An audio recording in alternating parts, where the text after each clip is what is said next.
conhecido amor, mal começaste. Olá, sejam muito bem-vindos ao nosso Marcos Kaisercast. Eu sou André Fagundes e, como sempre, antes de passar a bola aqui para o meu amigo Marcos, eu quero hoje apresentar o nosso convidado. Aliás, eu estou muito feliz porque Badi Assad é a nossa primeira convidada. Você está sendo precursora aqui dos nossos convidados. Badi, Marcão, esse é o oitavo programa. Primeira mulher. Então, Badi Assad, prazerzão ter você aqui com a gente. Entendeu? Seja muito bem-vinda ao nosso podcast. Super obrigada. Fiquei lisonjeada com o convite. Mas tinha que chamar, né, Badi? Sou fã há muito tempo. Eu vou antes fazer uma propagandinha aqui, mas eu só quero antecipar e falar. A Badi, ela pra mim é um ser raro, um artista raro, né? Verdade. Que eu invejo demais, assim, que é essa coisa de não só tocar bem, mas cantar muito bem. Quantos artistas, assim, que de fato têm capacidade de, se quiser, solar e cantar bem, assim, porque você tem o que toca bem e canta, que é super bonito e tal, mas não sou cantor e tal. A Badi, ela já faz as duas coisas muito bem e tem vários arranjos onde você faz as duas coisas. Como legal. Se é um pouco polvo, assim, né? São duas entidades, tem a cantora e a violonista. A gente vai se aprofundar nisso. Muito legal isso. Porque principalmente para quem está estudando, né? Começando a descobrir esses artistas, eu vou falar com um pouco mais de fundamento até técnico da música brasileira e tal. Eu acho que tem que passar pelo seu trabalho. Que legal. Eu acho super importante. Muito bom. Só vai aprender, né? Vendo. E daí depois você vai contar como que você chegou a esse conceito aí que não é muito simples, não. Então, pessoal, antes de começar, quero falar dos nossos patrocinadores. Um deles sou eu mesmo. Então convido vocês quem quiser estudar violão comigo, tá aqui na descrição o link do meu curso. Eu ensino tudo que eu sei de violão, do zero ao avançado, tem repertório de música brasileira, clássico, fingerstyle. Também tem o curso de cavaquinho, que agora é em parceria com o Eduardo Santana, que é um dos grandes músicos aqui de cavaquinho de São Paulo. Eu estou como produtor, tá um curso muito bacana. Quem quiser comprar um violão, também tem a minha loja de instrumentos, que é uma loja onde eu testo e avalio todos os violões. Então, você que vai comprar online, pode comprar tranquilo, sabendo que vai levar um instrumento perfeito. Não é bom? Vou perguntar para você, quem é seu agente? Você responde, a gente mesmo. A gente mesmo. Sou eu, A garantia sou eu. Tô devagarzinho aprendendo, né?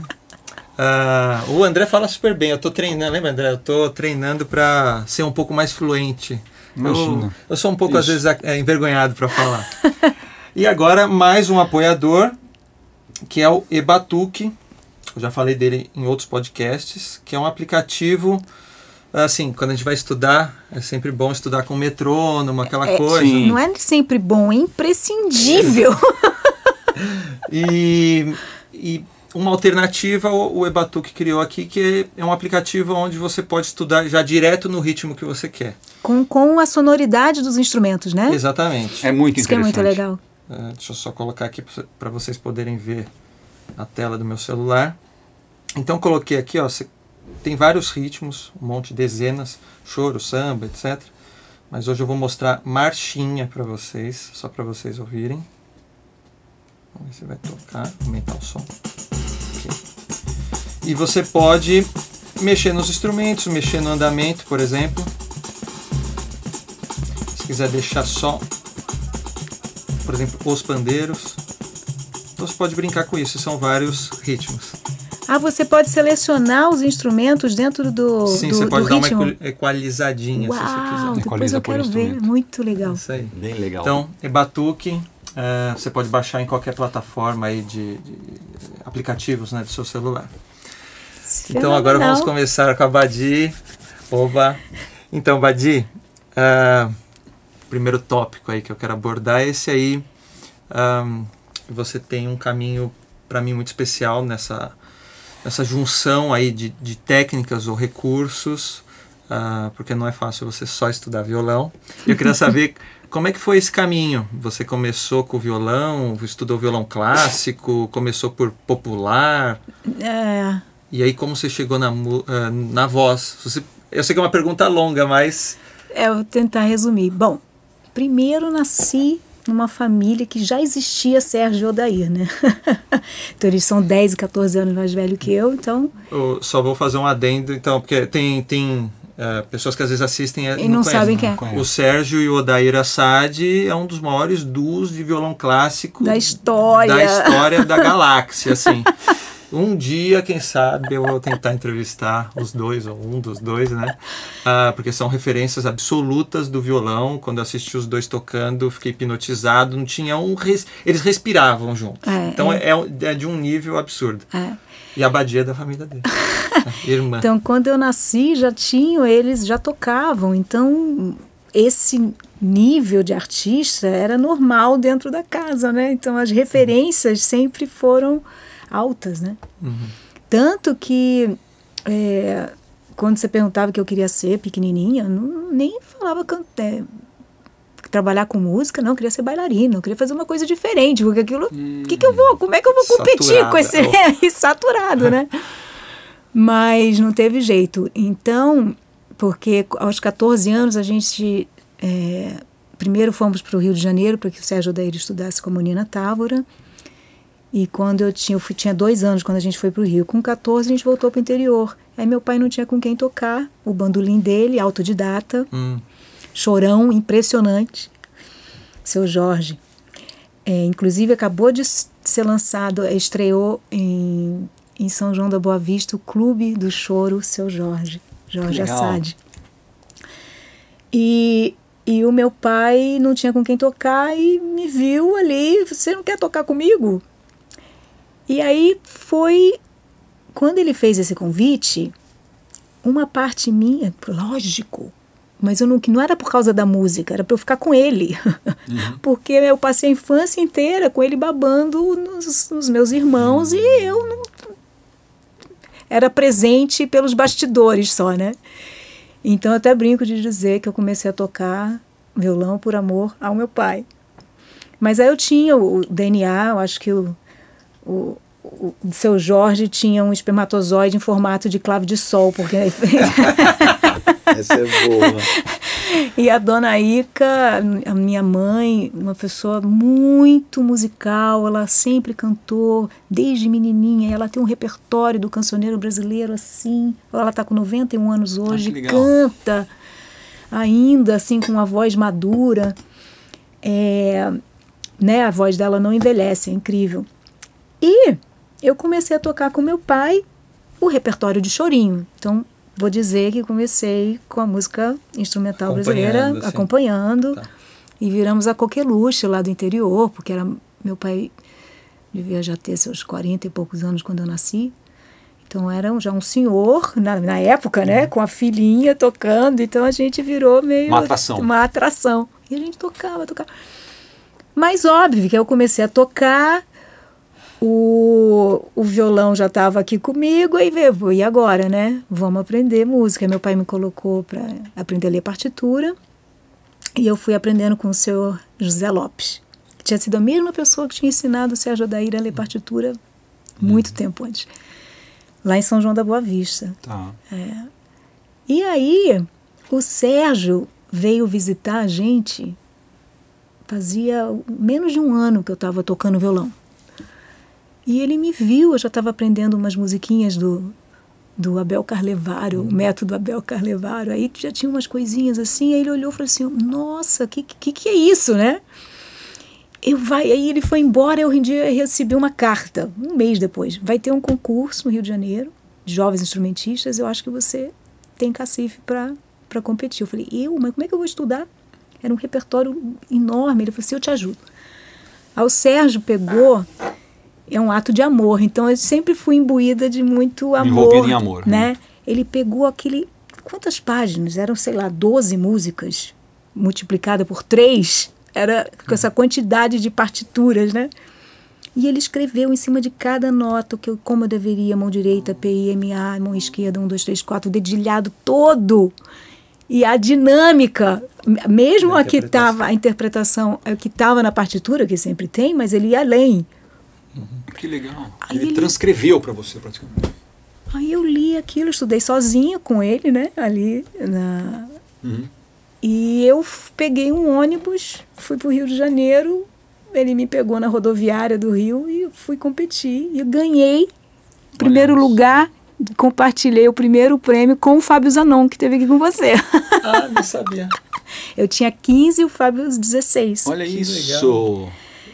Só que aí... E os dois, na mesma semana, a gente gravou Vou os deixar dois. o E os link dois do podcast do Fábio para vocês. competiram juntos e ganharam juntos esse concurso. Que legal. E aí eu fui na carreira dos irmãos, assim, né? Na cauda do cometa. Vou aprender, aí me preparei para ir para a faculdade. Só que no caminho aconteceram coisas, né? Eu não cantava, né? Eu achava que não tinha o bichinho do canto. Até que um evento que eu adoro contar, que foi incrível, assim. Eu fui convidada, na época o Odair estava começando a namorar a Françoise Emmanuelle Denis, que é a belga, e ela tinha um duo na época, chamado Les Duos Romantiques, que era com violão barroco, menorzinho, com aquelas tarraxas originais, ruim de afinar pra caramba. E eles estavam começando a namorar, hoje eles já estão casados desde então faz tempo. E a parceira dela ia sair do duo, ela estava procurando uma substituta, uma mulher, e aí ela me viu tocar, me convidou, novamente por amor, porque ela estava lá começando a namorar o Odair, a irmã tocando, eu vou puxar a sardinha pro meu lado. O amor sempre presente. Chamar a cunhadinha aqui para engrossar o meu caldo, né? Mas eu segurei a ponta, foi muito legal. E a gente foi de cara, meu primeiro trabalho profissional como violonista, foi abrindo uma turnê dos meus irmãos em Israel. Uau! Eu e ela.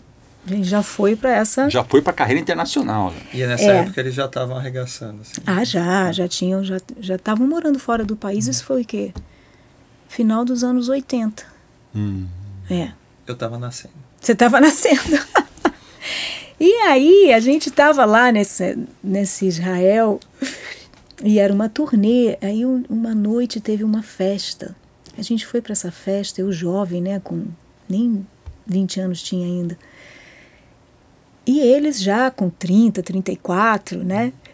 Aí acabou, a gente foi para a festa, eles cansados já, não estava chata a festa, eu cheia de gás, né, a festa. Imagina, né? Aí ele já, vamos embora, tá chato. Eu falei, vamos embora. Aí, a hora que a gente resolveu ir embora, alguém pôs um violão na mão do Sérgio. Eu falei, putz, tá, eu vou tocar aqui pra gente poder ir embora. Aí ele tá tocando aquela coisa amarrada, eu virei pra ele e falei assim, quer que eu cante? Você canta? Eu falei, eu sei umas modas aí. E a gente ficou 1 hora, 2 horas se curtindo ali. Que legal. Isso aí, porque era para ir embora, né? Isso que era para ir embora. E aí, no caminho de volta pro hotel, ele falou assim, Badi, o que você não tá... O que você tá fazendo que você não tá cantando? Tua voz é bonita. Ele falou, se você pode fazer isso, a música instrumental é difícil. E aí foi assim, nessa hora dessa conversa mística que a gente teve no hotel, eu lembro que eu já era toda... mística, né? Já tinha acordado pro autoconhecimento e tal. Aí passou uma estrela cadente, assim, eu falei, tem razão. Tá aí. E aí eu voltei pro Brasil. Encucada com isso. E aí eu fui fazer as coisas que eu queria. Entrei em curso de teatro, fui fazer aula de canto, e foi o começo. Aí, em 89 eu gravei um disco, cantando timidamente, porque, né, eu sentava para estudar para os concursos. Eu fui estudar para um concurso em Vinha del Mar, no Chile, que fui a única brasileira escolhida para representar o Brasil. E eu já estava querendo fazer essas outras coisas, aí me escolheram para representar o Brasil, eu encaixotei tudo que eu queria fazer, vou estudar para esse curso. Com toda aquela formalidade, violão clássico e tal. Aí fui estudar, e 6 horas não era suficiente, 8 não era, 10 não era, eu estava estudando 12 horas por dia. Uau. Eu só parava para dormir e tomar banho, o resto comendo era com violão. E eu ia tocar para minha mãe, eu ficava nervosa. Eu falava, tem que estudar mais, mas não tem mais... E aí que eu fui percebendo que era porque não era o que eu queria fazer. É complicado isso aí, né? Eu queria fazer essas outras coisas. Tinha acabado de descobrir a voz, eu quero botar a voz nesse trabalho. E eu me machuquei. Um dia que eu fui pegar a passagem de avião, tinha uma loja da Varig na Avenida Paulista. Eu bati a mão no ônibus, assim, e quando eu cheguei no balcão da moça da Varig, eu tinha um caroço desse tamanho na mão direita. Eu fiquei tão apavorada. Ela tem um hospital aqui, eu corri pro hospital. Aí cheio de gente lá que estava esperando horas. Mas eu cheguei tão transtornada que me passaram na frente. Eu sei que eu quase quebrei a mão assim, né? Então o corpo fala. E teve um outro processo de aprendizados a partir disso.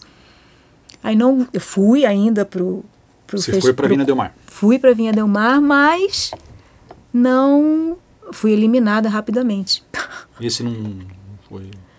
Tá. Claro, imagina o nível de competição assim, você tem que estar uma vírgula. Mas aí eu fui percebendo, isso não é mesmo para mim. E fui descobrindo quem eu era nesse processo. Nossa, eu falei que eu ia falar uma resposta curta, né? Difícil. Foi um processo de transição, assim, pelo que a gente pode perceber, e você foi gradativamente entendendo que tinha algo mais além do violão na sua vida, que te dava mais alegria, que você achava mais. Só o violão clássico, porque o violão clássico é incrível, eu agradeço profundamente todas essas horas que eu estudei, porque me criou, me possibilitou desenvolver uma técnica. Depois, quando eu comecei a ter as minhas próprias criatividades e ideias, eu tinha embasamento técnico para dar suporte a elas, então eu não tinha limite, né? Perfeito. Eu quero fazer isso aqui, putz, eu conseguia executar. Você tem recursos, você tem os alicerces. Isso daí vale para a vida, né? É uma coisa assim que a gente fala, isso aplica para tudo, né? Quando você tem uma base boa, um alicerce bom, você põe qualquer coisa em cima. Pois é, senão você até constrói, mas corre-se o risco de desabar. Você tem uma base sólida, um alicerce, a coisa facilita muito. E eu achei muito interessante essa tua colocação, assim, de como que foi essa coisa transicionando, né? E hoje a gente tem a Badiou Assad, que a gente considera, não é porque você está aqui na frente não, mas assim, uma artista completa, né? Você tem assim toda essa capacidade de tocar, de cantar, de dançar, a gente vai falar um pouco mais disso, mas assim, o que é mais difícil, assim, na sua opinião? Ou dentro daquilo que é inerente para a Badiou, eu imagino que com toda a base que você teve no violão, para você é fácil tocar o violão. Agora a gente sabe como o Marcos colocou, cantar e tocar em alto nível é uma coisa, né, assim... O que é mais difícil para você? Tem alguma coisa mais difícil ou não? Ou para você soa natural? Você nem pensa nisso, você simplesmente pega e faz, hoje flui. Como é que é isso, Badiou? No começo, eu gravei um disco em 89, que aí foi muita gente tocar. Paulo Belinati tocou, o Sérgio, meu irmão, foi o produtor, então ele conhecia esse naipe de músicos já, né? Então foi o Paulo Belinati tocou, o Zé Eduardo Nazário fez percussão. Zé Eduardo Nazário, na época, tinha o Pau Brasil, então o Pau Brasil pegando fogo de bom, assim, né? E o Zé foi lá gravar com a gente. E o Toninho Carrasqueira na flauta, só naipe A. E eu tocando o violão, o repertório, Prelúdio e Tocatina, do Sérgio, Roland Dians, Léo Brauer. E a vozinha começando, ainda compus 3 músicas, letrei 3 músicas com o Sérgio. Então tem 3 músicas de parceria da gente nesse disco. Aí quando eu fui fazer o show de lançamento, que era fechado para uma empresa, todos eles foram participação especial. Aí começando carreira, né? Passado uns 5 meses, carreira como solista, né? Passado uns 5 meses ia ter meu show, eu fiquei, meu Deus, o que eu vou fazer sozinha, sem esse povo tocando comigo? Foi aí que eu comecei a falar, mas pera, a percussão do Zé, eu consigo fazer com a língua, pera, mas aí a flauta tá junto, ai meu Deus. Aí eu comecei a estudar o disco e imitar os instrumentos.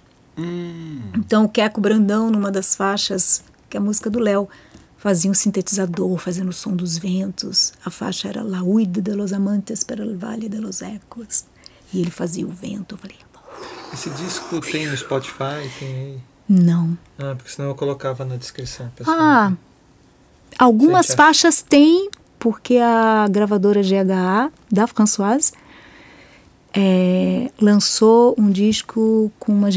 A gente relançou esse disco como Dança das Ondas. Tá. E aí eu comecei a reproduzir, aí aprendi a ventar. E aí eu fui fazendo tudo aquele disco, aí inventei uma estrutura que eu pendurava os instrumentos. Aí eu parei de tocar o violão na perna esquerda, tocar na direita, porque aí com o joelho direito eu tocando, eu esbarrava nas chaves, eu fazia um som. Aí botei um brinco, porque eu fazia assim, o brinco tocava no violão, eu falei, prá. Isso que é tocar com o corpo, né? Aí eu comecei a pirar, cara. Aí eu fiz assim. Te abriu um outro... Porque aí eu entrei na noia de reproduzir o disco o máximo que eu pudesse sozinha. Eu fiz um desafio para mim mesma, né? Que interessante. Aí eu tinha já montado o repertório, o show estava pronto. Faltava 2 semanas para a estreia. Aí o Sérgio veio me visitar. Nessa época eu estava morando em São Paulo. Aí eu falei, vem cá ver, ele veio pro meu cantinho. Já fazia, já foi fazendo tudo o negócio. Aí toquei pro Sérgio. E eu lá concentrada, né? Porque haja concentração, né? Pra fazendo tanta tudo. coisa, Aí acabou ali pra ele. Ele tava assim. Tipo assim. Parecia, sabe esse desenho que abre a boca, desenrola a língua assim? Aí ele assim, você vai ter coragem de fazer isso no palco? Aí eu, vou. Ele, porra, nunca vi ninguém fazendo isso, então, mas é bom. Vai em frente, né? Vai em frente, né? E foi. Foi esse o começo mas muito assim, um desafio comigo mesma, né? De reproduzir esse disco. Aí, a partir dali, eu fui fazer aula de percussão com o Zé Eduardo Nazário. Aí o Zé, de cara, começou a ensinar polirritmia com os cachixis, né? Aí quando eu sabia, nossa, que isso aqui tá ficando muito bom, que aí conseguia ler cada mão fazendo um negócio, né? Demais. Só que aí, o que aconteceu? Porra, pera lá, mas eu toco violão? E se a mão esquerda tocar o violão e a direita o cachixi? Claro. Aí eu tinha a coordenação toda. Aí eu comecei a fazer, mas pera, eu canto também? Aí canto em cima, mas também posso fazer isso? Aí eu comecei a pensar assim, né? Já as coisas que vinham até mim era assim, isso aqui dá pra fazer sozinha. Tipo aqueles caras que fazem looping station, só que acústico. Acústica. Até por isso que hoje eu falo, nossa, eu queria comprar uma máquina de loop station, mas eu acho que aí perde o negócio que eu faço. Que você faz. Tudo bem, o resultado é legal, mas aquela coisa performática, particularmente, sei que tem gente que faz muito bem, não é, pra mim, nunca é o que brilha mais o meu olhinho, assim. Mas isso é um gosto pessoal. Quando eu vejo, olha, eu faço isso e fiz a base e tal, já não é tanto a minha preferência, assim, de interpretação e tal. Porque a gente, quando vai assistir, tem um pouco disso, do deslumbramento da performance, né? Tem. Eu não sei se o público comum tem, mas com certeza tem. Os músicos têm. Acho que tem níveis diferentes, né? Porque eu acho que o espetáculo faz parte disso, né? Um pouco. Né? Eu tenho uma pergunta, né? E aí, eu fiquei sabendo, eu queria que você contasse. Não sei se foi próximo dessa época, que eu falei, nossa, eu vi você falando, né, numa outra entrevista, de uma crítica que você recebeu. Pois super pesada. Eu falei, eu teria chorado. Eu era nova, né, 25, por aí, tinha acabado de gravar. Quando eu estava fazendo o cachixi e usando percussão no violão, uma das primeiras pessoas que começou a explorar o campo percussivo do violão, né? Já tinha gente fora do país fazendo, no Brasil não tinha muito não. E não tinha computador, né? Então não sabia que tinha outras pessoas fazendo. Então foi tudo da minha pesquisa mesmo. Sim. Esse repertório todo, quando eu fiz uma demozinho, acabei sendo contratada por uma gravadora em Nova York. E aí, na sequência, o Free Jazz chamou os irmãos para fazer o show, porque esse disco foi muito bem recebido nos Estados Unidos. E aí, eu não lembro se foi depois desse ou do segundo disco, que me deram o apelido de One Woman Band. E eu fui uma sensação na época, porque quando o universo do violão descobriu que tinha mais um Assad tocando, que era a irmã, o povo ficou alvoroçado, né? E o bem legal foi que no momento em que eu entrei para tocar para o público deles, a princípio, né, principalmente nos Estados Unidos, eu cheguei com uma proposta diferente. Então, em nenhum momento teve uma comparação, que eu acho que podia ficar nas costas, né? Tava pensando nisso aqui, Badi. Tipo assim, você vem de uma família tradicional, teus irmãos consagrados, e vem a Badi, né? Nossa, imagina a sua cabeça, né? Tipo assim, você, pelo que tá me contando, você lidou muito bem com isso, né? Isso não te... Então... Ou não? Aí, antes da história do Free Jazz, teve um evento muito importante. Eu fui tocar na GFA, Guitar Foundation of America, que é a fundação mais importante do violão no continente americano. E foi na Flórida, eu fui lá, e era um público do universo do violão, né? E eu fiz o meu show. Eu lembro, era o teatro... show nessa pegada. Nessa pegada. Já na pegada, tá. Eu nunca fiz sem ser nessa pegada, que o primeiro solo já foi nessa pegada, que é aquele que eu contei, né? Sim. Antes, no palco, eu tava subindo para tocar música barroca com a Françoise. Certo. Aí, eu lembro, o teatro estava cheio, era um teatro tipo 400 lugares, né? O rebuliço do festival. E eu tocando lá pela quarta música, eu lembro de umas pessoas se levantarem, umas pessoas de mais idade, assim, se levantaram e foram embora. No meio, assim, né? Uau. Aí eu lembro que naquela hora veio um pensamento na cabeça, me desestruturou um pouquinho. Eu falei assim, mas pera, você vai tocar para quem saiu ou para quem ficou? Boa. Então, naquele momento, foi um difusor, assim. Boa. Vou tocar para quem ficou. Ficaram 380 pessoas. Para que eu vou tocar para 10 que saíram, né? Com aquilo na cabeça. Então, na hora eu consegui fazer essa, até como sobrevivência, né? E você acabou focando naquilo que realmente importava, tocar para quem ficou. Exato. E aí, quando eu cheguei no Free Jazz, foi um pouco depois disso. Então, essa história já tinha acontecido. Mas no Free Jazz tinha o peso de ser no meu país, que era um lugar que eu ainda não conquistei, um lugar que eu acho que a minha arte tem escopo, né? Tem estofo para conquistar nesse país tão incrível que a gente tem.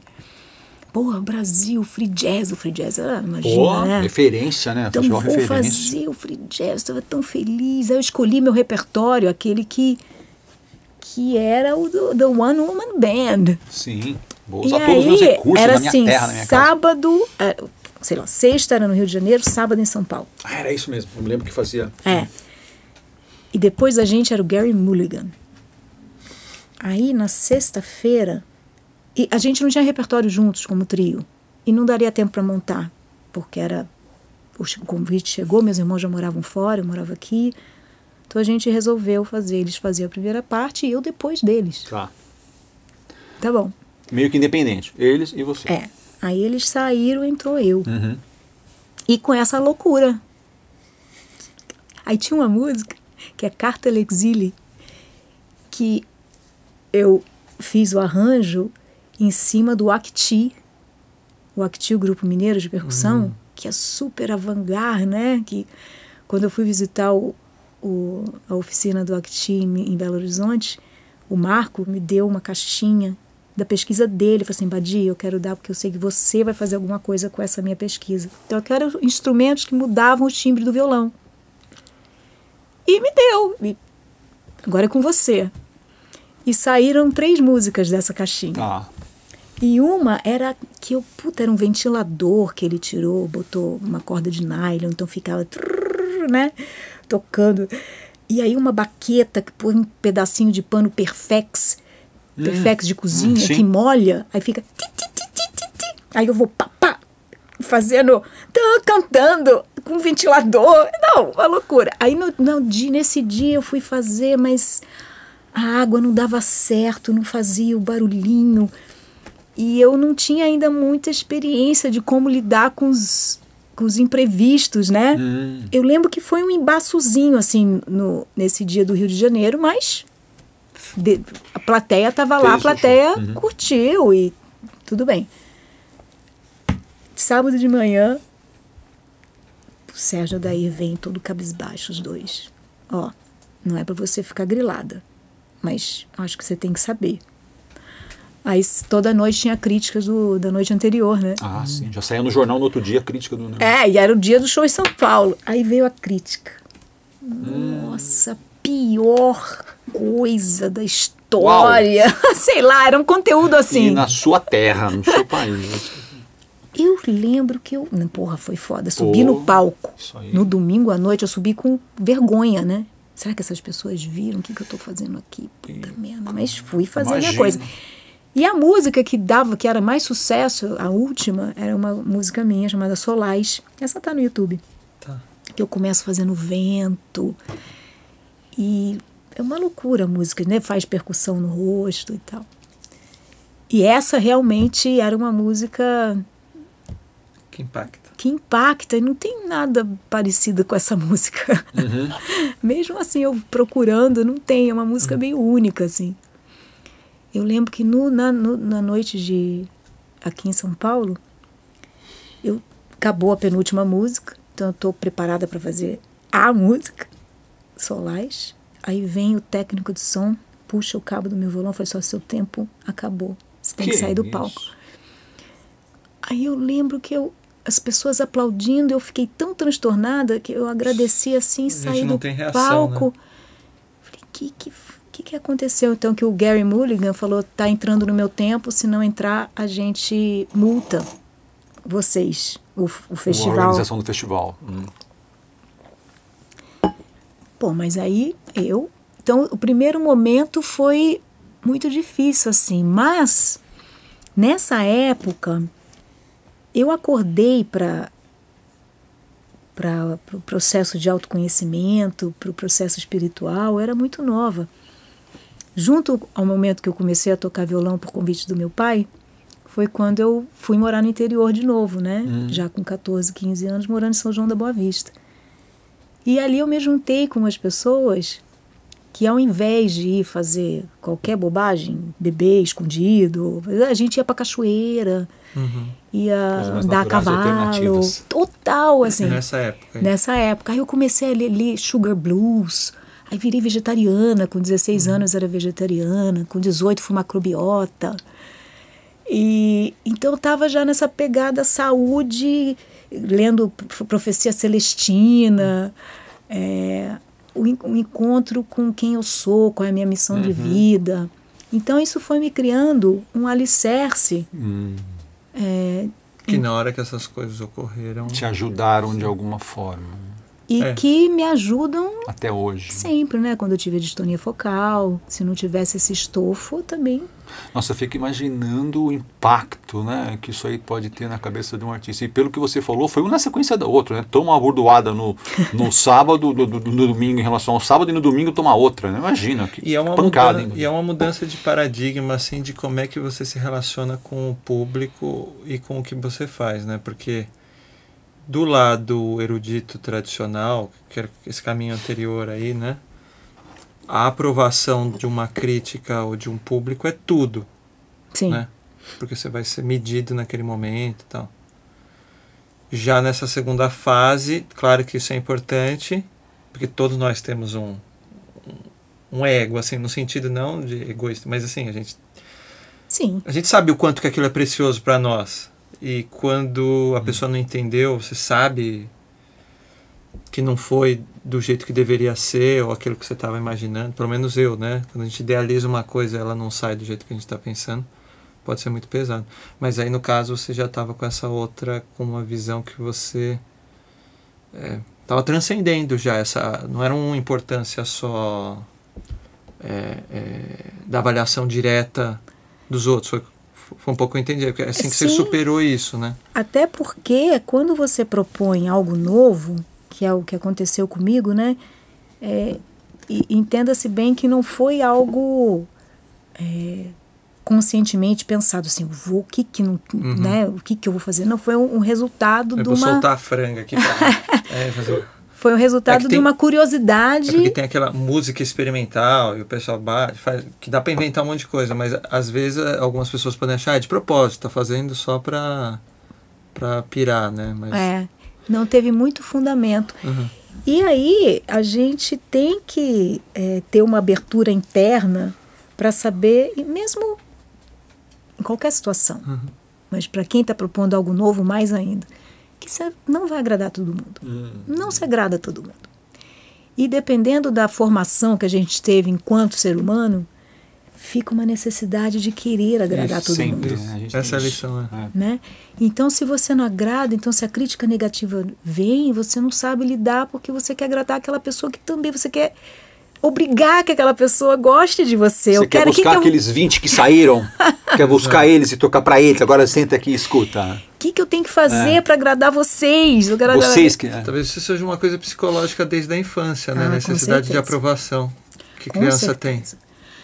Com certeza. Que a gente continua quando adulto, e nós artistas temos. Então, né? a gente forma a nossa personalidade até uns 7 anos de idade, é tudo formado, e tudo que a gente aprendeu até essa idade vira nossa verdade em vida. E depois a gente até perde a referência de onde aprendemos a ter necessidade, o porquê de agradar o outro, ou coisas mais, assim, dinheiro, você está pensando o quê? Dinheiro dá em árvore, só ganha dinheiro quem trabalha muito. E a gente cresce com essas verdades, com essas crenças, né? Não são verdades, com essas crenças, e elas são limitadoras. Então, saber identificar, por isso que é legal fazer terapia, porque a gente trata todas essas questões que influenciam no decorrer da nossa vida, né? E aí, a partir disso, você aceitou, digamos assim, foi um processo tranquilo, beleza, uma semana depois, bola pra frente, vou continuar na mesma pegada, tal. Eu continuei fazendo o que eu estava fazendo antes. Tá. Nem lembro a sequência, assim, o que eu fiz exatamente depois, né? Mas eu sei que não deixei aquilo me derrubar. Eu achei, assim, vendo assim você falar, né, na minha cabeça fica assim, né, Badi? Você foi se descobrindo a artista que você é hoje de uma maneira natural. Uma coisa veio vindo na outra e foi encaixando, e você foi fazendo, e foi experimentando, e foi dando certo. É assim que eu entendi, né? E a gente tem sempre uma dúvida, assim, para o nosso público que acompanha, assim, poxa, como é que essa pessoa que eu tenho aqui como referência, como é que ela se envolveu com o mundo do violão, como é que foi o método de aprendizado? E acho que você já falou pra gente, você começou acompanhando seu pai, aí depois o clássico entrou pro concurso lá que você falou que o Sérgio trouxe, né? Você ficou até um tempo enveredando por esse caminho, e depois a música popular meio que apareceu, o violão popular entrou na sua vida, né? E entrou meio natural, né, Badi? Pelo que eu entendi, assim, foi uma coisa assim, Foi um percurso. Um percurso natural. Porque é assim, né? A gente vai caminhando, sempre tem uma bifurcação. Se você vai para a direita ou esquerda, a sua escolha vai apresentar o caminho. Vai direcionar o seu destino. Mas sempre é um livre-arbítrio que a gente tem, né? Então, o que a gente é o resultado, o que somos hoje é o resultado das escolhas nessas bifurcações. Perfeito. E saber que é o que a gente... não adianta hoje falar assim, mas lá atrás eu podia ter entrado à esquerda, entre a direita. Ah, não, aí você pira, você fica nessa. Mas muita gente vive nessa. Aí né? complicou. Com esse eu poderia tudo ser diferente. Mas e aí, né? Não é. O que temos são nossas... E abraçar as escolhas, porque é muito importante a gente... Por exemplo, faz um show e foi mal. O show não rolou. Sei lá por que não aconteceu. Mas a gente não é robô. Então, estamos passíveis de não ter uma apresentação perfeita. Sim. Mas, com certeza, eu sei que é o melhor que eu pude. A gente não dá o que não tem.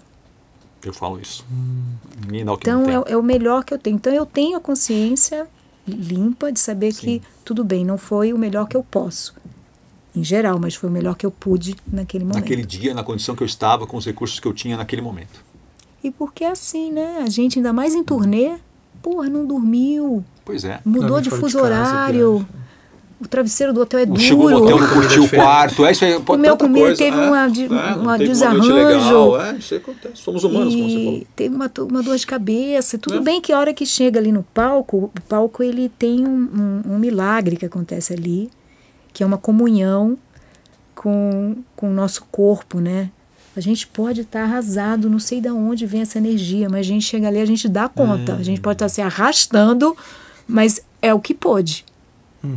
É dentro da porcentagem que pôde. Mas é o seu lugar. Quando a gente está no nosso lugar, a gente extrai energia, sei lá da onde, e você fala, como é que eu fiz isso? Mas a gente vai aprendendo a extrair energia quando não tem.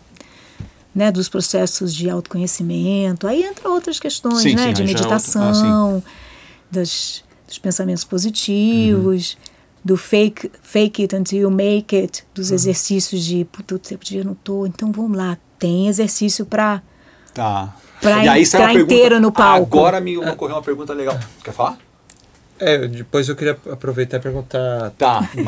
Mas agora me veio uma pergunta aqui. Anota para não esquecer. Eu não posso perder, porque isso aqui eu achei muito legal, Badia. Assim, ó, com base nisso aí que você falou, que a gente vai aprendendo, que a gente vai tirando energia, que a gente vai criando, na minha inferência que eu estou fazendo, a gente vai ficando mais forte, vai criando mais musculatura, e eu vou aprendendo a lidar com coisas que eu não sabia lidar há 5, 10 anos atrás. E agora, totalmente fora do roteiro, eu não estava aqui, mas me ocorreu a pergunta, eu preciso te fazer. Hoje, com o conhecimento que você tem, a Badia hoje, com toda a experiência, com toda a estrada, com toda a experimentação e tal, se tivesse recebido ou se recebesse a mesma crítica que recebeu lá atrás, naqueles 2 dias que eu vou chamar assim de final de semana fatídico na minha cabeça, pô, sábado e domingo, 2 burdoadas, ninguém merece. Se acontecesse algo parecido hoje, a Badia está muito mais preparada, a Badia hoje reage de um outro jeito. A Badia já, né? Criou casca. A gente vai... Eu acho que todas essas intercorrências na vida da gente vêm com o intento da gente de aprendermos, né? Alguma lição. Sim.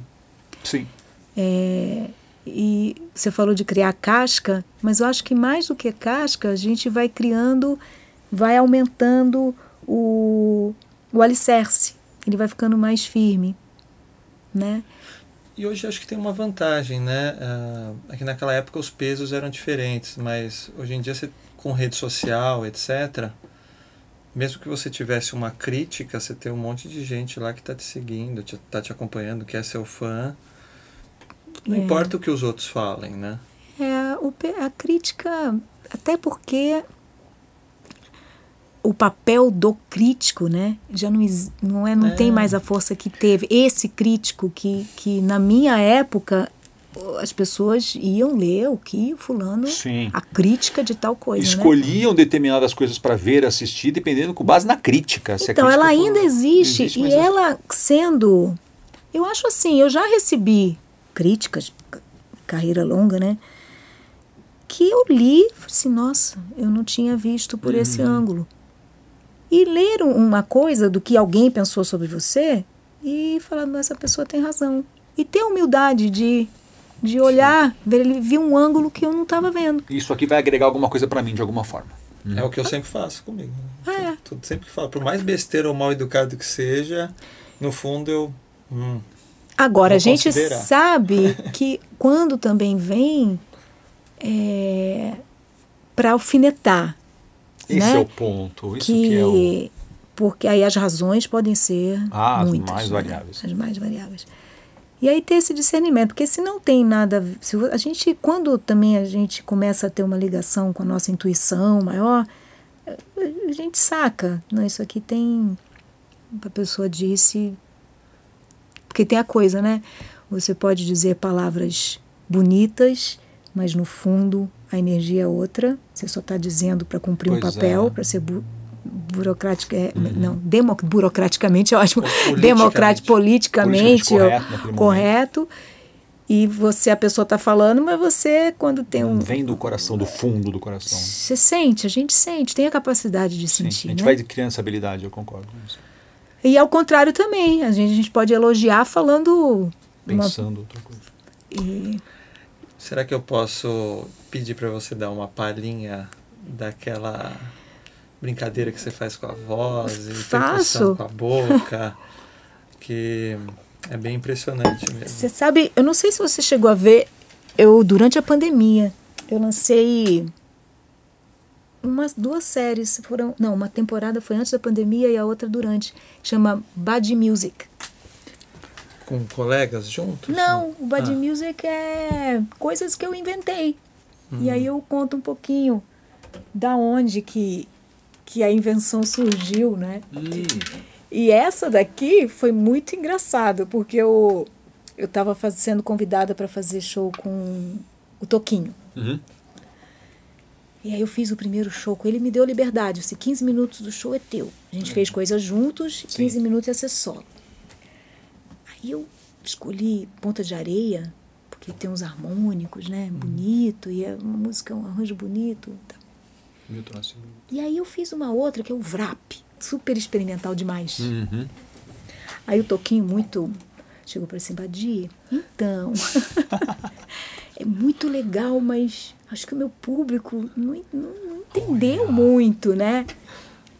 Tipo assim, menos, né? Olha isso. Ele me falou isso no passado, porque na passagem do som do segundo show, que era no antigo Palace, ele viu eu passando o som, a música de novo. Aí ele veio me falar no camarim. Super gentil, assim. Eu falei, caraca, o show ia ser dali 2 horas, né? Era em cima daquilo que você estava se preparando para fazer a sua apresentação. Aí eu falei, mas eu não quero perder essa de mostrar que eu sei fazer isso. E aí eu ia cantar Que Saudade de Você, que no meio faz uma citação da Asa Branca. Em meia hora eu inventei isso aqui. E fui e fiz no show. E virou um trademark, assim, né? Que... Concebeu em meia hora. Vamos ver. Corda velha. Então eu brinco, né? Antes, no começo, nem tinha essa brincadeira, mas aí eu fui viajar fui fazer uma turnê com o Martin Taylor. Conhece? Em inglês? O que é? É guitarrista. Não, é violonista. É guitarrista.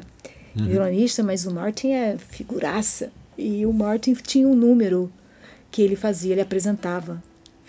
Ele fazia uma porrada, fazia umas coisas, nem lembro o que, mas era interessante, assim, que ia somando, né? Eu comecei a apresentar a minha banda. Senhoras e senhores, na mão direita, a violonista. Que harmônico virou uma coisa que eu dou aula de harmônico, né? Senhoras e senhores, na mão esquerda, a contrabaixista.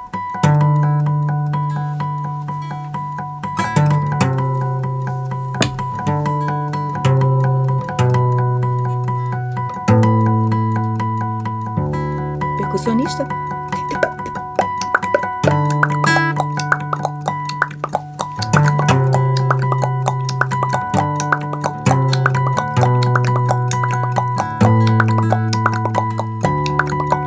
E a cantora?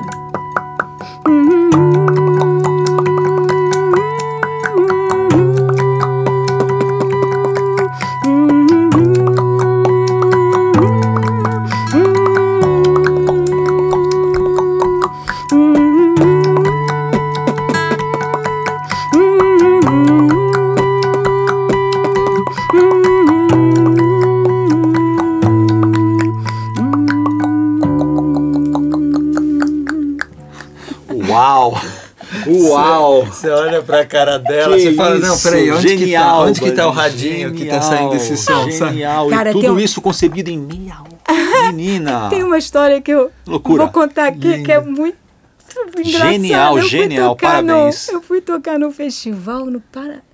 Quem viu isso aqui, compartilha, hein? Então. Compartilha pra gente viralizar isso aí. Eu fui tocar num festival em Paraguai. E aí convidaram para fazer uma propaganda na televisão à tarde. Meus irmãos adoram essa história. Aí a gente atrasou pra caramba. E quando eu entrei, eu crente que ainda vai maquiar, né? A gente tá acostumado, passar som. Nada. A gente atrasou, a mulher já tava assim. Senhoras e senhores do Brasil, a melhor violonista do Brasil. E aí eu já entrei, já sentei, ela falando isso, e eu vindo da rua, sentei o violão. Com vocês, Badia Sade. Plim, plim, plim, plim, plim, já começam aqui, né? Só que aí, eles não sabiam que eu ia cantar.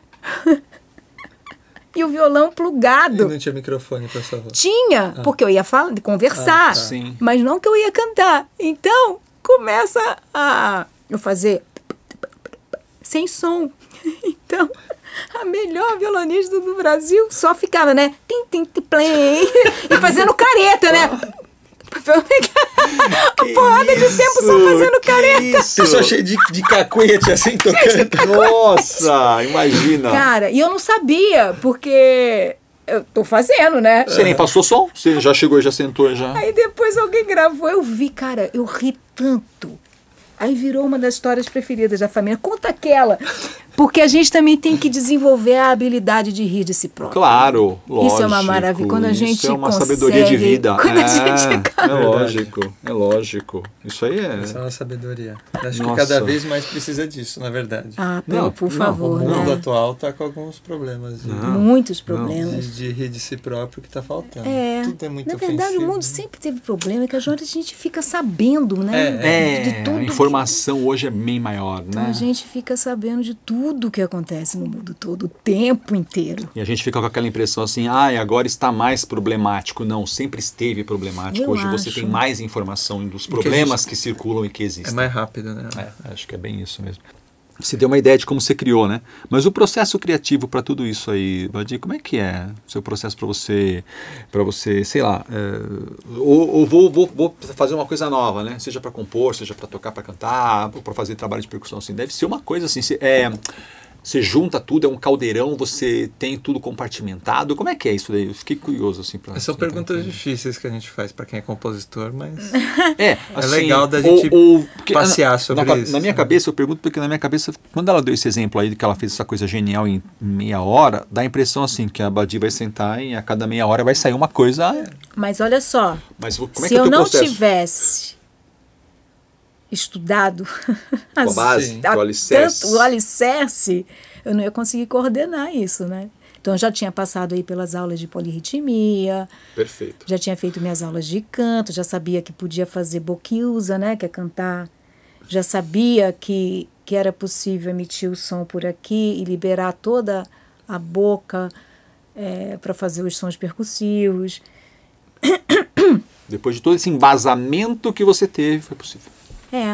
E você falou, então, mas nunca veio assim, o que eu vou fazer para ser original? Então foi sempre um processo natural, que foi original porque era, né? Não foi assim um intento. Mas sempre eu estudei muito. Sim. Hoje em dia menos, né? Sim. Porque já virou, no começo, para coordenar, era muito difícil. Então eu inventei um próprio método.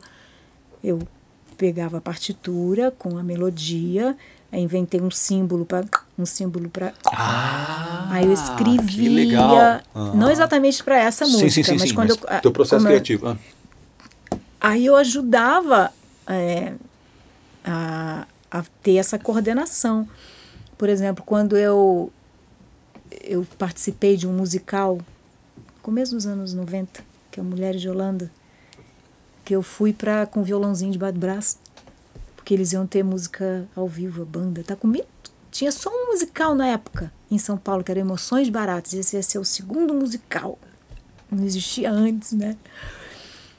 E aí eu cheguei com violãozinho, aí eles assim, mas a gente não quer violão, o instrumento harmônico é piano. O que tem aí? Que ele faz? Não, que mais que tem aí? Que eu posso usar, então? Aí tinha cantora, né? Tinha bailarina, cantora. Eu falei, eu canto aí, vamos lá. E aí eram 200 mulheres e eu acabei para 2 papéis. E eu peguei um dos papéis. É aí que a cantora em mim aflorou. Porque eu fui cantar Chico Buarque, não só fazer os meus as minhas próprias músicas, né? Eu comecei a intérprete interpretar. Começou a entrar aí. Aí eu entrei em contato com teatro, fui fazer teatro com a Miriam Muniz, com a Cristina Cristina Mutarelli. Então fui tendo esse escopo do teatro também, que foi muito importante. E aí no musical, como eu tocava violão, eu tinha um solo e o Sérgio fez o arranjo de Joana Francesa. Violão instrumental, no meio do espetáculo, eu tinha esse solo. Eu sentava com as pernas cruzadas de Buda, assim, em cima, de yoga. Então, bonito. Aí, depois que acabou o musical, eu fui fazer meu show, lá, eu falei, pô, Joana Francesa, mas eu vou cantar, né? Tão bonita essa música. Só que aí eu fiz isso aqui. Eu falei, eu consigo cantar, né? Peraí.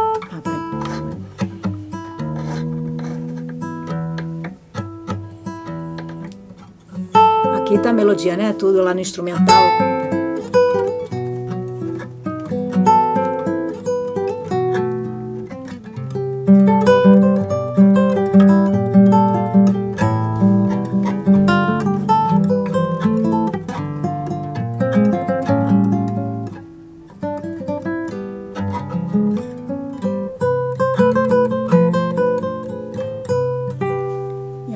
Vai toda, até a segunda parte e tal.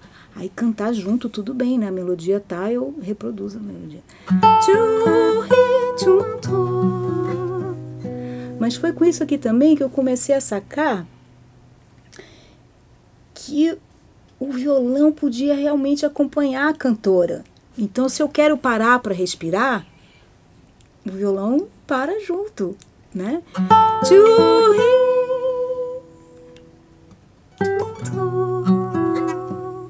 Aí eu comecei a ter uma interdependência, tá certo essa palavra? Mas de começar a deslocar esses, né?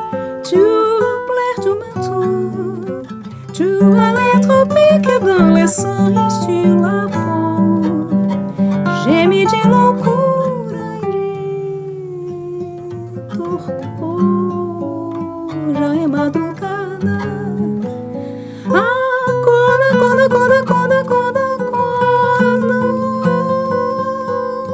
Só que aí também foi um processo. Que aí eu vi, pô, tem hora que a voz vai e o violão não precisa ir junto, né? Nossa, mas essa música pode fazer um cânon. Como é que... Aí no começo, né? Aí eu falei, nossa, é difícil pra caramba. Eu não conseguia, porque quem toca violão, às vezes tá tocando e falar Sim. já atrapalha, né? Nossa, dá uma travada, ou gagueja, né? Aí eu comecei a estudar, eu li um livro inteiro, tocando Joana Francesa. Nossa, eu brincando, estava testando fazer isso como exercício, para tentar dissociar. Então, foi essa história. Eu tô falando com você aqui e a mão tá indo sozinha. Óbvio, isso acontece quando a música também tá mais... Então. Quando ela tá bem sedimentada, aí você ganha. E eu não preciso olhar pro... Errei aqui, consertei já, né? Tem que estar com uma confiança né? Aquela história de você saber no espaço aonde você tá, né? Sim. Então, isso...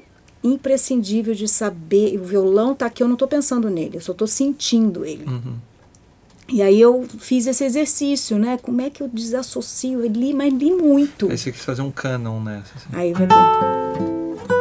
Quem me enfeitiçou, m'arrebatou, tu allais parfum de la cachaça e de suor, geme de preguiça e calor. Agora vai juntar. Já é madrugada. Acorda, acorda, acorda, acorda.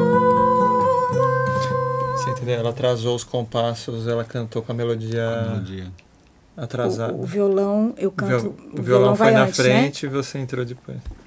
Mas então, eu fiquei estudando para conseguir Pois fazer. então, isso que me veio na cabeça, Badia, assim, nada veio aleatoriamente, a coisa vem à concepção, mas uma coisa que você falou que me chamou a atenção, eu fui estudar. Quando você falou ali atrás, eu descobri os sons, a percussão, eu fui estudar percussão, eu já tenho uma base, mas ela foi lá, agregou mais conteúdo naquilo para propiciar dar voos mais altos dentro daquilo. Aí você falou, agora eu queria fazer, eu fui estudar. Então essa palavra, ela é recorrente na tua Agora vida. eu estou estudando, eu fui estudar. Em 2 cursos. Eu fui estudar, eu fui buscar. Você foi sempre buscar mais conhecimento para colocar em cima do teu alicerce para você ir construindo essas coisas que você constrói e faz, né? Era a impressão que eu fiquei. Eu gosto muito. Eu assisti hoje, inclusive, uma postagem da Márcia Tiburi, que eu adoro. Era a Bruna Lombardi falando que toda vez que ela vai em hotel, quando tem profissão, né, tem pergunta, ela falou assim, eu comecei a falar assim, estudante. Eu falei, eu também, eu sou uma eterna estudante, porque tanta coisa linda para a gente estudar, né? Belo pensamento. Então, eu sou estudante, e essa coisa de sair da zona de conforto, que quando a gente, nem todo mundo tem esse desejo de se desafiar, né? Sim. Eu tenho muito de sair da zona de conforto. Estar tranquilo com aquela posição de eterno aprendiz. E é uma humildade, sempre aprendendo, né? Tô sempre aprendendo. É humildade, sempre quando claro. a gente aprende uma coisa nova, claro. a gente volta a ser humilde. Sim, porque você quebra, né, aquele paradigma. Imagina uma pessoa, leigo, né? Imagina uma pessoa assim que você fala assim, nossa, eu nunca imaginei que aquela pessoa ainda se dedicasse a aprender algo. Para mim, ela já sabe, não, tá sempre aprendendo. Eu sou um eterno aprendiz. Eterno aprendiz. E agora mesmo estou terminando um curso fui aprender, eu cismei que eu gosto muito de terapias, né? Então estou me formando em life coaching. Porque eu quero, mais para frente, oferecer mentorias artísticas. Porque eu acho que eu tenho muito a oferecer de direção artística. Eu vou ser seu primeiro cliente. Muito legal isso, hein? Então, assim, tenho medo de subir no palco. Eu tenho recursos que pode ajudar a pessoa. Eu serei seu primeiro cliente. E também estou fazendo um curso de conduzir dentro da técnica da música de círculo, que são... Dança circular? Não, música de círculo. É um pessoal aqui de São Paulo que eles misturam uma vertente do Barbatuques, que é um pessoal que a gente foi criados na mesma época, Barbatuques e Badia Saad. A gente era muito amigo, eu e o Fernando Barba, né? O fundador do Barbatuques, e a gente cresceu juntos, assim. Tivemos o mesmo mentor, que foi Estênio Mendes Nogueira, sobrinho do Paulinho Nogueira. Sabia. Só que aí o Barba criou o Barbatuques e eu criei a Badi Music, né? E o Música de Círculos tem o Pedro que vem do Barbatuques, aí tem... Não, o Ronaldo faz a técnica da percussão corporal ali, aí tem o Pedro que foi participante do Stomp, então tem a coisa Stomp, tira som Stomp, de qualquer coisa, né? Qualquer objeto. Sim. E o Zusa tem a coisa mais do improviso vocal, estudou com Bob McFerrin, lá que é a música Circle Singing, e eles têm esse grupo que chama Música de Círculo. Eu estou aprendendo para virar uma instrutora desse método e adaptando os meus, porque eu tenho muito encontro, né, de masterclass, e já aplico muitas coisas naturalmente, mas queria ampliar a minha rede de interação, porque em setembro terá o meu primeiro retiro Badiarte. Olha só! Olha aí. Misturando isso tudo, né, as artes que me influenciam, que eu acho que a arte tem muito o que é a arte, né? Essa nossa procura da beleza, né? Do desenvolvimento dela, mas a arte em si, a gente nasce com ela intrínseca, é parte do nosso DNA, então o coração está batendo, então o ritmo está na gente, não é que a gente...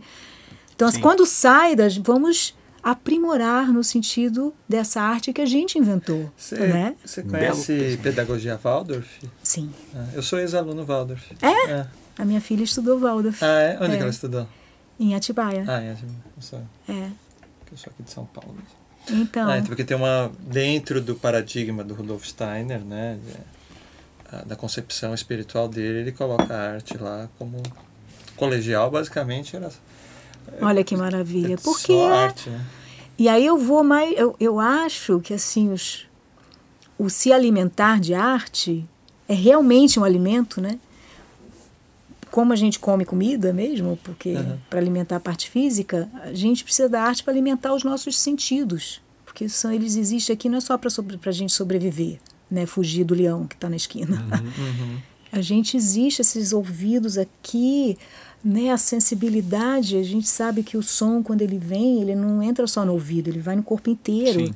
Vê a Evelyn Glenn, que é essa escocesa, que é a surda, né? Que toca, Eu não conheço. é percussionista, Não me lembro. orquestral.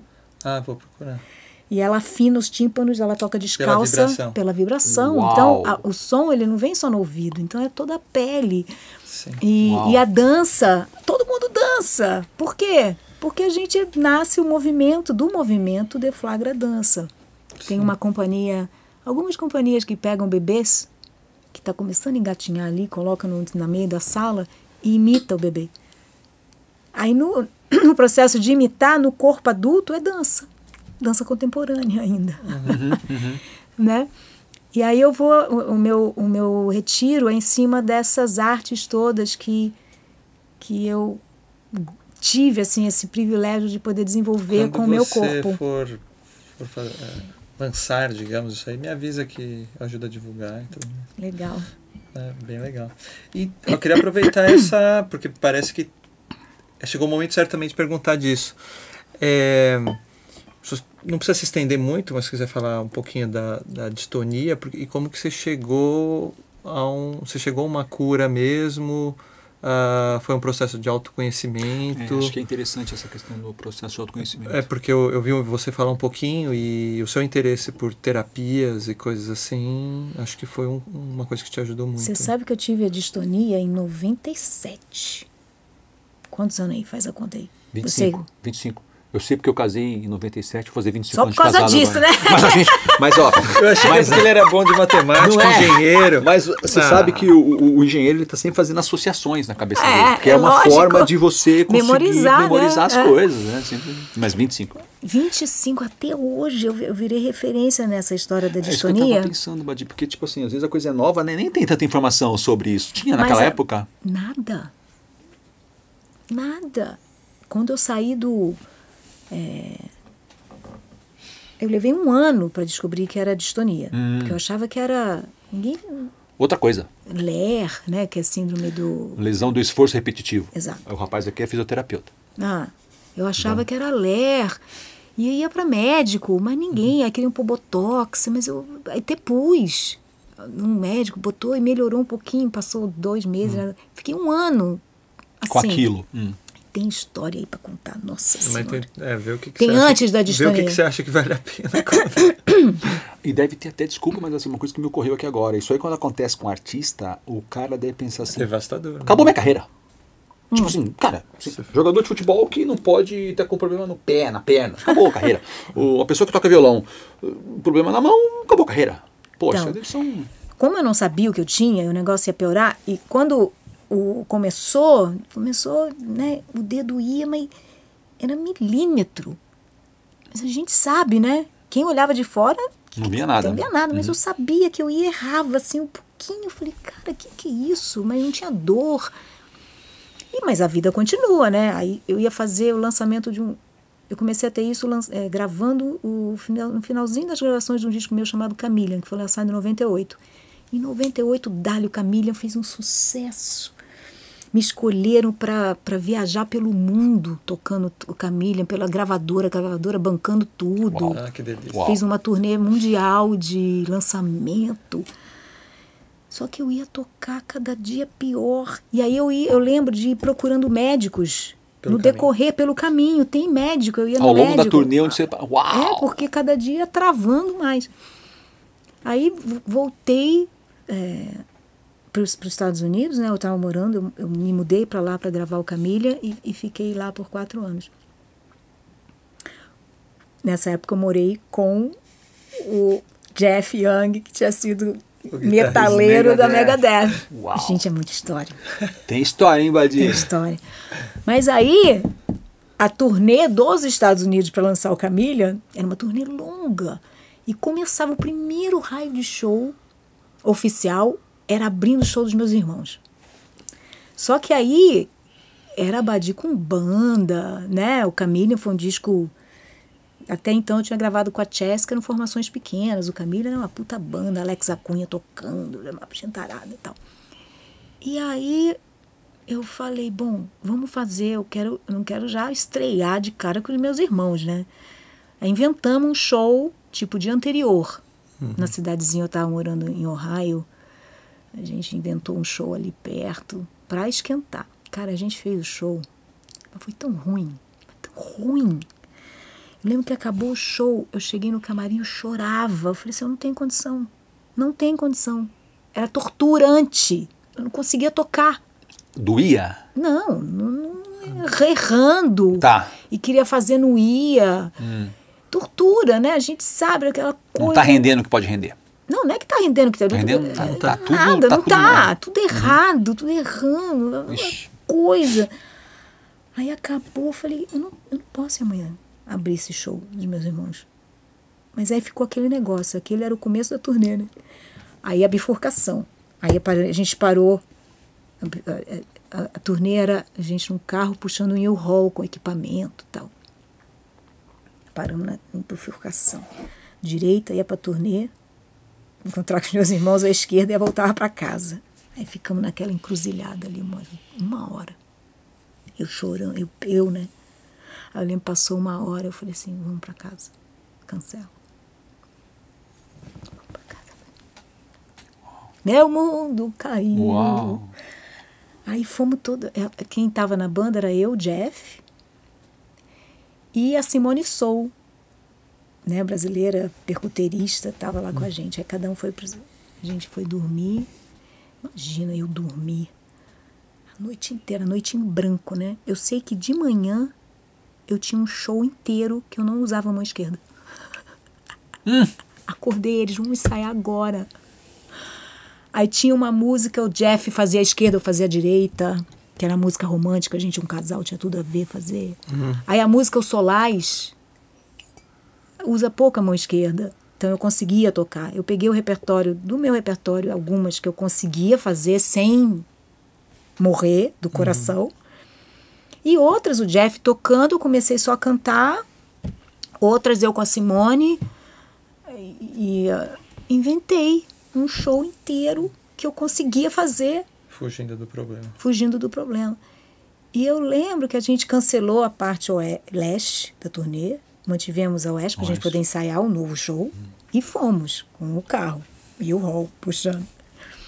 Aí chegou no The Herbst Theater, Sociedade de Violão de São Francisco. Eu cheguei pro Richard Patterson. Cheguei, Richard,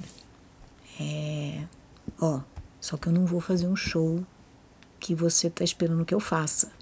Eu tô com um treco na minha mão que eu não sei o que é. Aí eu lembro que 800 pessoas, lotado.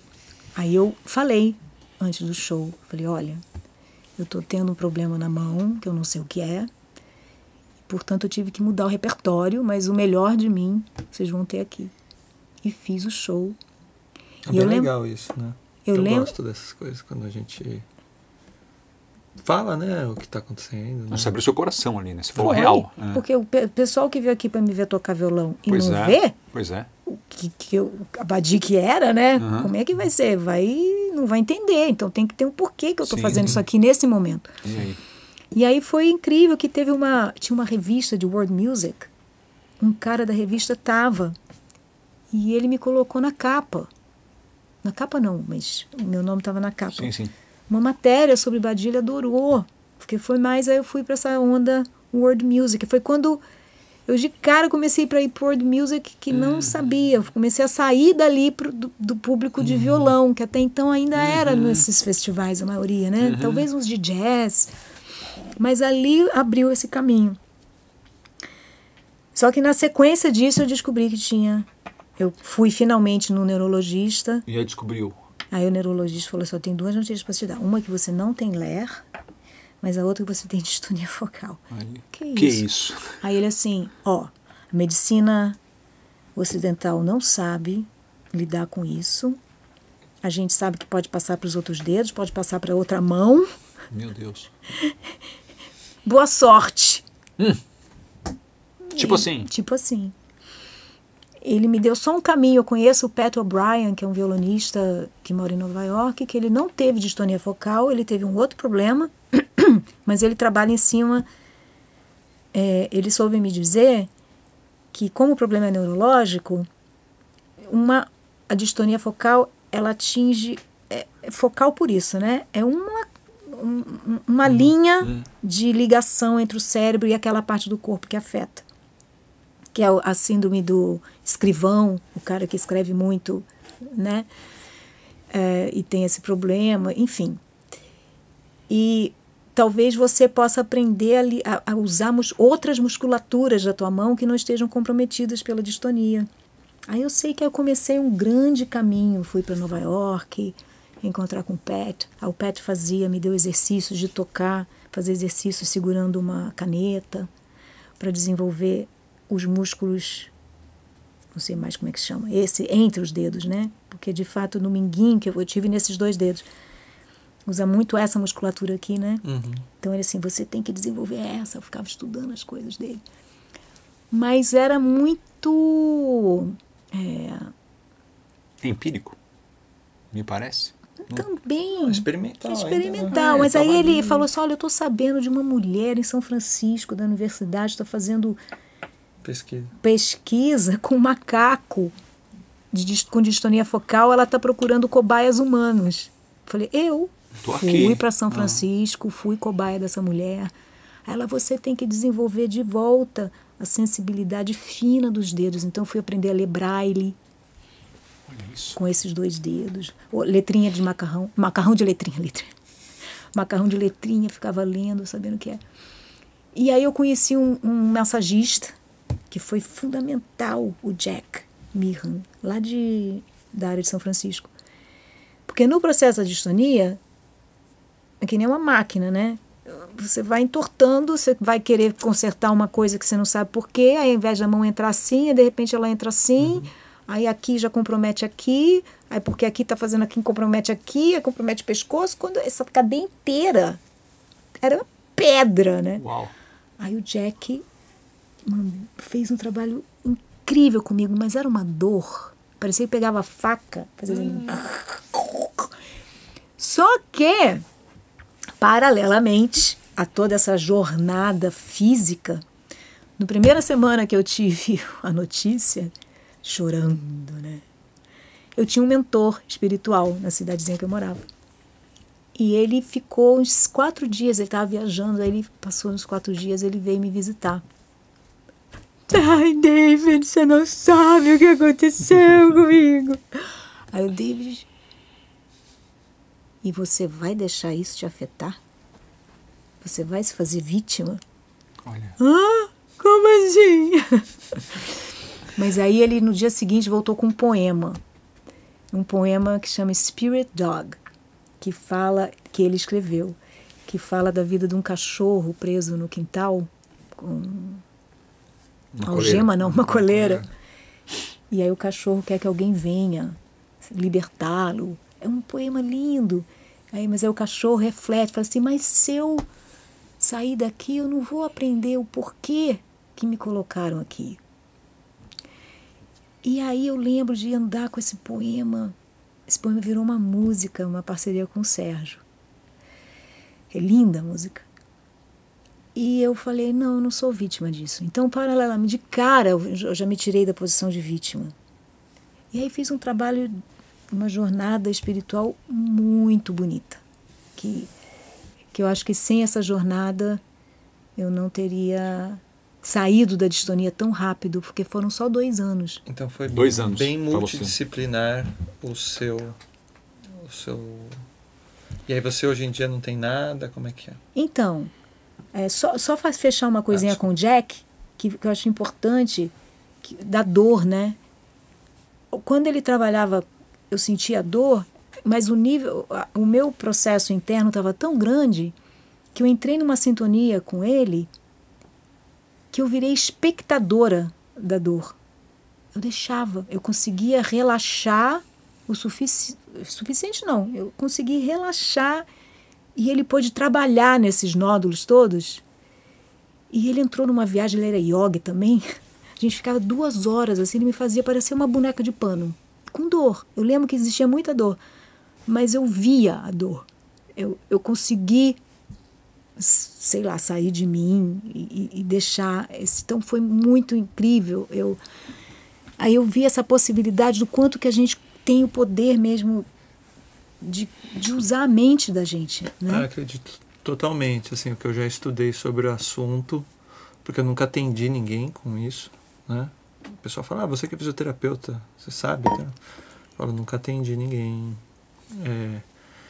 Mas acho que é um processo de reprogramação neural e que isso é um nome bonito ou técnico, às vezes para falar dessa abordagem, que eu vou usar a palavra alternativa, psicológica, terapêutica, que muitas vezes ela não passa na camada científica, assim. Tudo bem, você teve toda...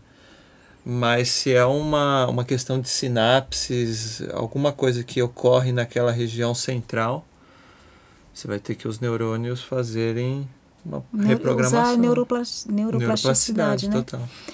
E aí, assim, eu não recuperei 100%.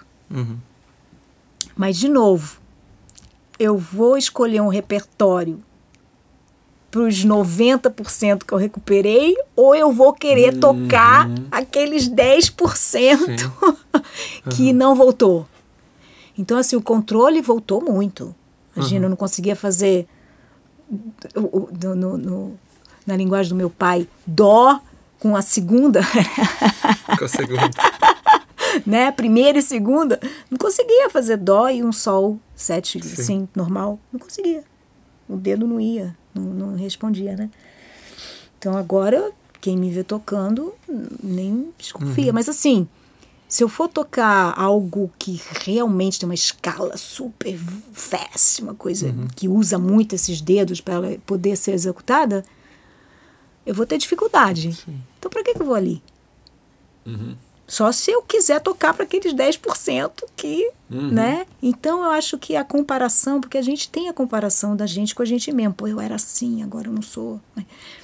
Então, acho que esse trabalho interno é muito importante. Mas hoje é muito interessante que, assim, quando eu tô sozinha, eu não tirei algumas músicas do repertório, eu ainda toco. Mas eu não toco em público. Mas eu toco para... Porque a gente, né, sabe. Sim. Ali, assistindo novela com a minha mãe. Tô morando com a minha mãe. Eu falo... Você fica no cantinho, assim. Eu fico. Eu também. Porque a minha mãe, eu moro com ela agora, né? Minha mãe tem 91 anos. Fui morar com ela na pandemia. E aí eu escolhi. Eu fico com ela na horinha da novela e eu fico estudando violão. Mas, assim... Aí tem uma sequela ali emocional. Essa ainda é um trabalho de um desafio que aos poucos eu vou lidando ainda com isso. Já passa 25 anos. Então... Mas já lidou. Você já superou. Aí eu... Uma barreira muito difícil. Então, mas essas músicas aí... Mas é engraçado, tem uma coisa com o palco. É uma coisa minha ainda. Então, eu não tenho necessidade de levar esse repertório para o palco, né? Mas já toquei. Lá em casa eu toco pro Odair, pros meus irmãos, imagina. Vem aí! Aí manda pagode planaltina, né? Cheio de dedo, os dedos estão lá. Então, é muito interessante. Mas eu estava conversando fazendo a sessão de coaching lá. Eu estava contando pro Maio. Eu falei assim, nem... A sensação que eu tenho, quando eu vou pro palco, a minha entrega é tão... A minha relação com a música, principalmente quando está no palco, né? Não existe o instrumento, a voz, existe a emoção. É a emoção... Quem eu sou, tô ali. A sensação que eu tenho, assim, se eu morrer, saindo daqui eu caio... eu dei tudo que eu tinha para dar. Essa certeza, né? E aí eu falo, se eu for pular do paraquedas e souber, né, de paraquedas, e souber que pode ter um furinho no paraquedas, pô, eu não vou conseguir me entregar do mesmo jeito. Então eu prefiro na minha entrega no palco não ter, aquela, Sim. sabe? Então, tem aquele furinho ali. Então eu prefiro me entregar sem achar que tem furinho nenhum e eu não preciso, entendeu? Omitir essa informação. E tem coisas que às vezes a gente quer ficar provando para nós mesmos, mas o mais racional é a gente fazer aquilo que a gente sabe que é o nosso melhor. Assim. Eu vou fazer isso porque eu sei que aqui é onde eu posso fazer a melhor forma de arte ou tocar o melhor repertório. Mas eu sinto, comigo, eu vejo outros colegas também, essa coisa de que às vezes a gente quer ou se desafiar ou provar para nós, não, se eu quiser eu consigo fazer isso, mas fazendo isso você não vai ser, a palavra não é o melhor, né, mas você não vai ser o melhor de você mesmo, né? Sim. Então é uma sabedoria isso. Isso você falou legal. Eu acho que você, até hoje, vamos supor que não, eu quero só ser concertista de violão de novo. Claro que você ia ser super competente, mas se eu fosse um produtor seu, talvez eu falaria, pô, Badi, mas o que você é muito diferente, que você é a melhor, que não tem comparação, é nisso que você já desenvolveu, né? É com a voz, junto, tal. Eu acredito Isso é uma sabedoria, você saber onde que você é o melhor. Num time de futebol, qual é a melhor posição que você pode jogar? Mas se você quiser, eu poderia ser goleiro. Não, mas você é bom na lateral. Por que você vai ficar querendo provar que você também pode ser goleiro? Né? Exato. E aceitar. Acho que é isso que é de aceitação.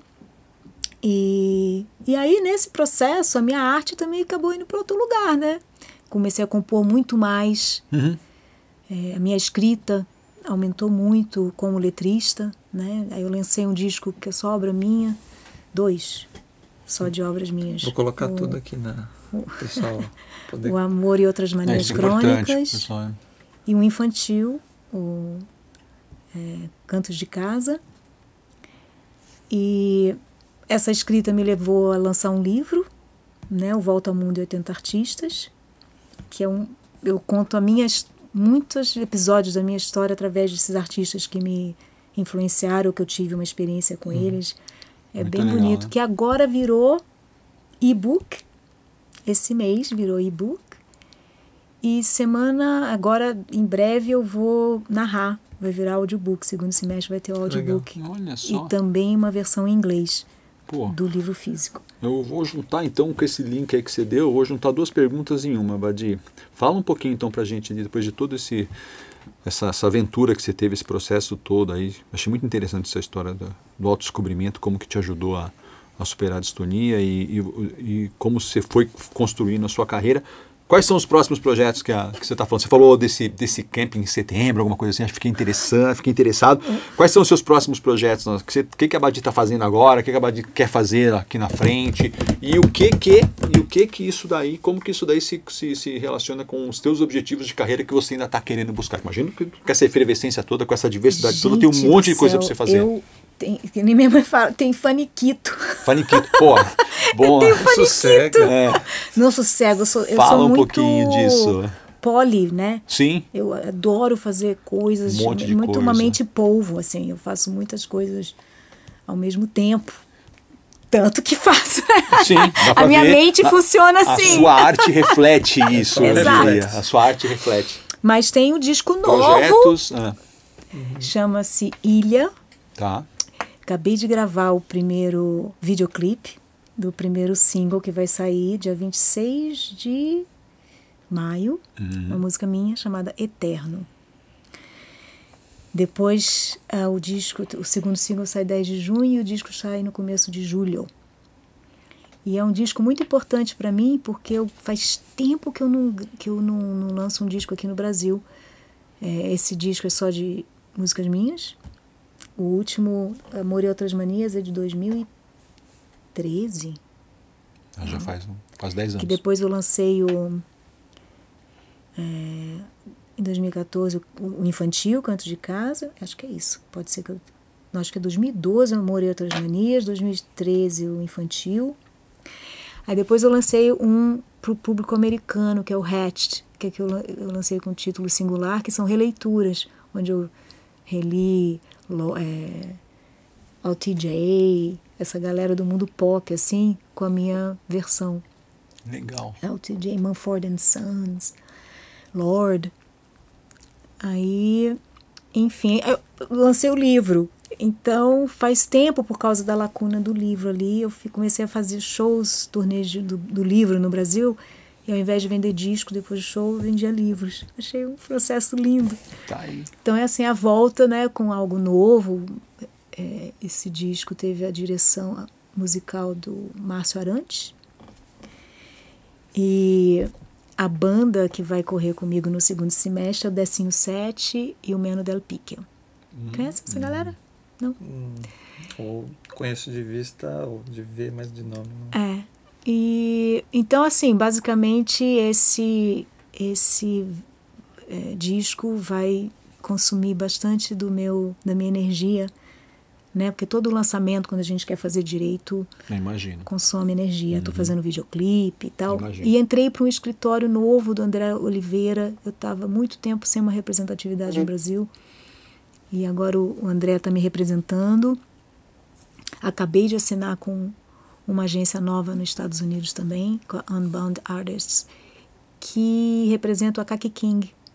Conhece a Kaki? Não? É uma figura, uma violonista maluca, muito incrível. Agora, então, de projetos novos. O disco. O Retiro. Que é que vai ser em setembro. Que é em setembro. No segundo semestre vai sair o audiobook do meu livro, comigo narrando.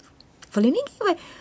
A editora veio assim, vamos contratar. Eu falei, não, meu livro, quem tem que narrar sou eu. Imagina, não consegui imaginar outra pessoa.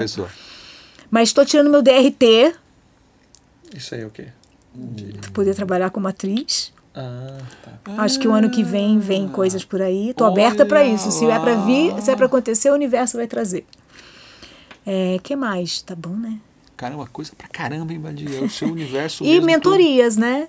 Que você também comentou. Sim, as mentorias. Eu estou dando um curso agora para o Conservatório de Tatuí. São 16 encontros de 3 horas cada. E muito intenso pelo Zoom. E justamente isso vai me criar um estofo muito grande para esses retiros, né? E que eu pretendo que seja só um começo. Porque eu fiquei imaginando assim, durante a pandemia, eu falei, gente, onde é que eu me cansar de viajar? Que viagem é porrada. Desgasta, a gente, né, quando tiver lá com... Daqui 10 anos, ainda tem gás, mas a pandemia fez todo mundo parar para pensar plano B, né? Sem dúvida. Falei, aí como é que vai ser esse negócio? Falei, tá bom. Eu vou encaminhar para essa história dos retiros, porque eu conheço gente que faz isso e é muito bacana essa ideia. Até então eu não me via tanto quanto como professora, né? De passar as minhas... Né? É muito aprendizado que a gente tem, muita coisa para compartilhar, né? Do que a gente desenvolveu, descobriu. Sim, fruto da sua trajetória, da sua vida. Mas você tem uma voz de educadora. Não, assim... Então... Tem voz de professora Waldorf. Então, total, né? Então, vem bem. Aí sempre virá. Eu acho que tem bastante coisa vindo aí pelo que você está falando, bastante coisa acontecendo nos seus projetos, e eu nem sei te dizer quais são os seus objetivos, que é a impressão que eu tenho que você vai se redescobrindo, que você vai colocando todo. Coisa nova, e você já falou tantas coisas diversas aí que você tá querendo fazer, né? DRT, vem coisa aí. Então, às vezes, sei lá, quais são os seus objetivos? Não sei, eu vou continuar vivendo e vou continuar fazendo um monte de coisa. É isso, basicamente, eu acho que é isso. Aprendiz. Eterno aprendiz. Eterno aprendiz. É a imagem que eu fiquei, Badia, assim, muito legal.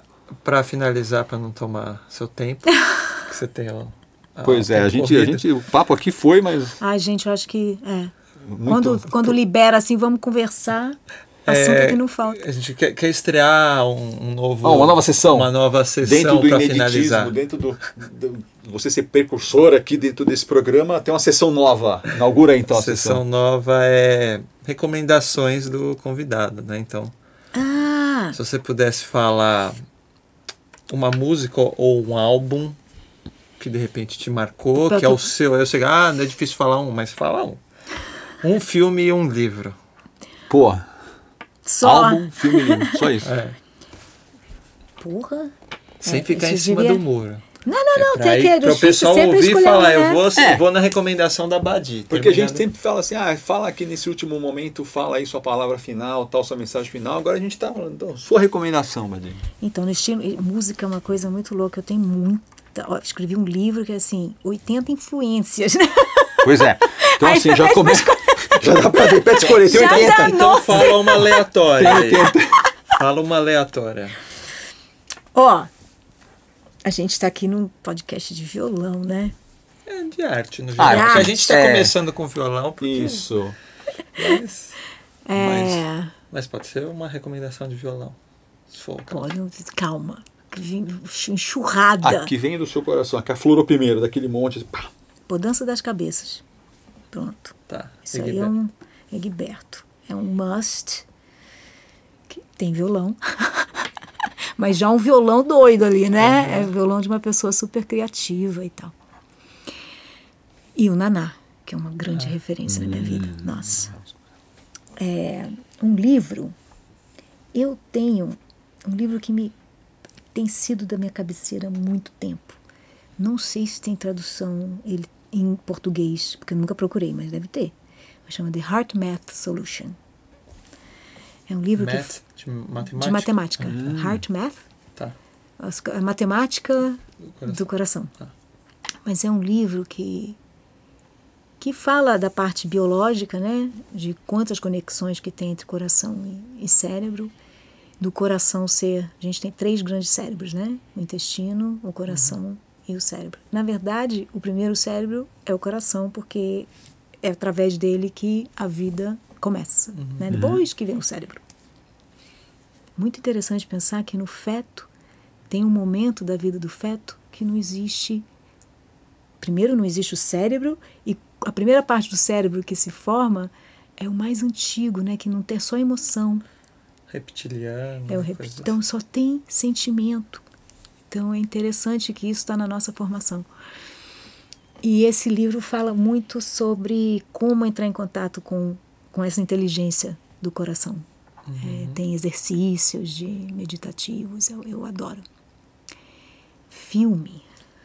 Esse então, que coisa difícil escolher um filme.